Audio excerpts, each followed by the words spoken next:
আসসালামু আলাইকুম প্রাণের এইচএসসি আইসিটি সুপারস্টাররা, আশা করি সবাই অনেক ভালো আছো। আলহামদুলিল্লাহ, আল্লাহর অশেষ রহমতে আমি অনেক ভালো আছি। ইতিমধ্যে আমাদের অনেকগুলো ক্লাস কভার হয়েছে। আজকের এই ক্লাসে আমরা একটু হার্ড অ্যালগরিদম এবং ফ্লোচার্ট শিখব। যে প্রশ্নটা হচ্ছে আমাদের 88 নং পেজ, ত্রিভুজের তিন বাহুর দৈর্ঘ্য দেওয়া থাকলে এটার ক্ষেত্রফল নির্ণয় করার অ্যালগরিদম, ফ্লোচার্ট এবং সিপোগ্রাম।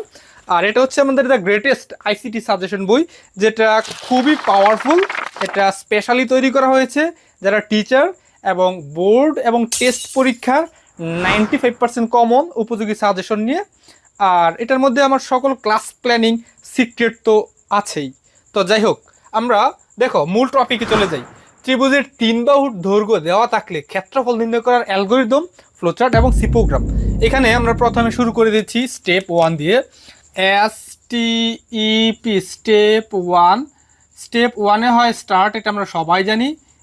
START start. এবার দ্বিতীয় স্টেপে চলে যাচ্ছি, STEP স্টেপ 2। স্টেপ 2-তে কি হবে? Input, INPUT input. এখানে ইনপুট হিসেবে কি লিখবো? আমরা তো জানি ইনপুটের মধ্যে হয় হচ্ছে প্রশ্নের মূল উপাদান। এখানে প্রশ্নটা কি? ত্রিভুজের তিন বাহুর দৈর্ঘ্য দেওয়া থাকলে, দেখো প্রশ্নটা হচ্ছে ত্রিভুজের তিন বাহুর দৈর্ঘ্য দেওয়া থাকলে। তো ধরো আমরা এটা একটা ত্রিভুজ অঙ্কন করি। এই যে ত্রিভুজ, এটার তিন বাহু আমরা এ, বি এবং সি, এই তিনটা বাহু কিন্তু বিবেচনা করতে পারি। এই হিসেবে ইনপুট আমরা নিতে পারি এ, বি এবং সি কে। তো ইতিমধ্যে আমার দ্বিতীয় স্টেপও সম্পূর্ণ হয়ে গেছে। এবার স্টেপ 3-তে চলে যাই। STEP step 3। স্টেপ 3-তে আমরা কি করব? এটা বোঝার আগে আরেকটা বিষয় তোমাদেরকে বুঝতে হবে। দেখো এখানে বলছে ত্রিভুজের তিন বাহুর দৈর্ঘ্য দেওয়া থাকলে ক্ষেত্রফল নির্ণয় করার অ্যালগরিদম। এখন ত্রিভুজের ক্ষেত্রফল নির্ণয়ের সূত্রটা আমরা এখানে লিখি। Area, AREA, area. এরিয়া মানে হচ্ছে ক্ষেত্রফল। ক্ষেত্রফলের ইংরেজি হচ্ছে এরিয়া। তো এরিয়ার সূত্রটা হচ্ছে √S into S minus A, S minus B, S minus C. এই যে এটা হচ্ছে ত্রিভুজের তিন বাহুর দৈর্ঘ্য দেওয়া থাকলে ক্ষেত্রফল নির্ণয় করার সূত্র। এরিয়া সমান √S minus A into S minus B into S minus C. এই সূত্রটা তোমাদেরকে মুখস্থ করে ফেলতে হবে। আর এইখানে এই যে এসটা হচ্ছে ত্রিভুজের অর্ধ পরিসীমা। তো অবশ্যই এই সূত্রটা করার পূর্বে আমাদেরকে আরেকটা সূত্র জানতে হবে, যেটা হচ্ছে ত্রিভুজের অর্ধ পরিসীমার সূত্র। আর সেটা হচ্ছে এস এর মান বের করা। তাহলে আমরা লিখতে পারি এস সমান A plus B plus C divided 2। এই যে এই সূত্রটা হচ্ছে ত্রিভুজের অর্ধ পরিসীমার সূত্র। আর এস দ্বারা ত্রিভুজের অর্ধ পরিসীমা বোঝায়। আমার এই সূত্রটা করার পূর্বে অবশ্যই এস এর মান এই সূত্রের মাধ্যমে বের করে ফেলতে হবে। তো এখন আমরা যেই কাজটা করব, তৃতীয় স্টেপে এইটা লিখতে হবে, এই যে এই সূত্রটা। তো আমরা এটা এখানে লিখে দিই, এস সমান A plus B plus C divided 2। এবার আমরা চতুর্থ স্টেপে চলে যাচ্ছি। STEP step 4। স্টেপ 4-এ কী হবে? এই যে এরিয়ার সূত্র, ক্ষেত্রফল কথা বলছে।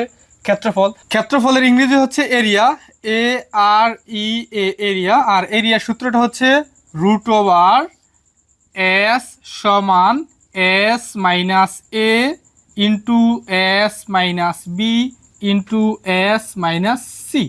এই সূত্রটা তোমাদেরকে মুখস্থ করে ফেলতে হবে। তো এখানে মূলত দুইটা স্টেপ হবে। এই পর্যায়ে আমরা পঞ্চম স্টেপে চলে যাচ্ছি। STEP step 5। স্টেপ 5-এ কী হবে? Print, PRINT print area. এই যে এরিয়া ওয়ার্ডটা এখানে লিখে দিলে হয়ে যাবে, AREA এরিয়া। ফাইনালি আমার ষষ্ঠ স্টেপ, STEP স্টেপ 6। স্টেপ 6-এ কী হবে? আমার কাজটা শেষ, যেহেতু ইন্ড হবে, ইন্ড, END ইন্ড। এখানে একটা বিষয় মাথায় রাখবে, আমি বরাবরই বলি, প্রথমে স্টার্ট এবং শেষে ইন্ড, এটা সবাই জানি। স্টার্টের ঠিক পর ইনপুট হয় এবং ইন্ডের ঠিক আগে প্রিন্ট হয়, এটা আজীবন সেম থাকবে। আর আরেকটা বিষয় মাথায় রাখবে, মূল সূত্র ঠিক পরে কিন্তু প্রিন্ট লিখতে হবে। এটা সহজেই যেন বুঝো, এই জন্য এটা বলে দিলাম। এবার আমরা যেই কাজটা করব, এই যে অ্যালগরিদম, এটার ফ্লোচার্টটা আমরা এখানে করে ফেলবো। তো জাস্ট এই পার্টটুকু এখানে লিখলেই আমার ফ্লোচার্টটা আমরা পেয়ে যাব। তো স্টার্ট, প্রথমে হচ্ছে স্টার্ট, START স্টার্ট। দ্বিতীয় স্টেপ কি input ABC, INPUT input ABC। তৃতীয় স্টেপে কি সূত্র, S সমান A plus B plus C divided 2।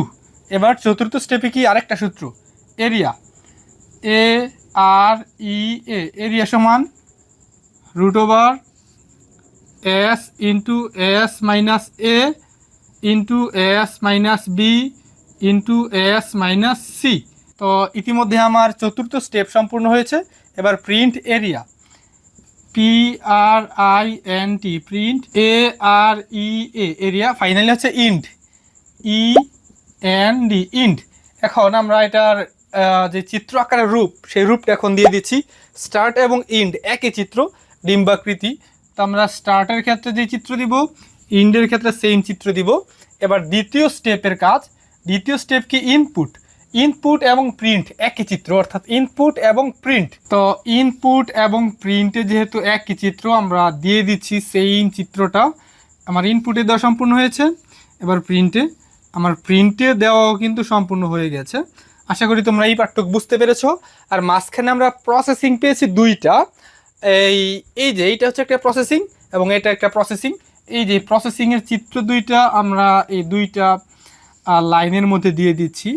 তো ইতিমধ্যেই আমার এই যে পুরো জার্নিটা কভার হয়েছে। এবার ফ্লো লাইন দিয়ে দিব, অর্থাৎ কাজটা উপর থেকে নিচের দিকে প্রবাহিত হচ্ছে, এটা বুঝিয়ে দিলাম এই চিত্রের মাধ্যমে। আশা করি প্রিয় শিক্ষার্থীরা তোমরা এটা বুঝতে পেরেছো। আর এই যে এরিয়ার সূত্র, এই সূত্রটা যেই বিজ্ঞানী বা যিনি তৈরি করেছেন ওনার নাম হচ্ছে হেরন। তো আশা করি তোমরা ওভারঅল সব কিছু বুঝতে পেরেছো, অ্যালগরিদম এবং ফ্লোচার্ট। তো তোমাদের এই যে ভিডিও ক্লাসগুলো নিতে আমার আসলে ভীষণ ভালো লাগে। তোমাদের যে কোনো প্রশ্ন থাকলে অবশ্যই করবে কমেন্টস বক্সে, আর কোন টপিকের উপর ভিডিও চাও। আশা করি পুরো পার্টগুলো তোমরা খুবই চমৎকারভাবে বুঝতে পেরেছো। তো দেখা হচ্ছে পরবর্তী ক্লাসে আরও পাওয়ারফুল কোনো টপিক নিয়ে।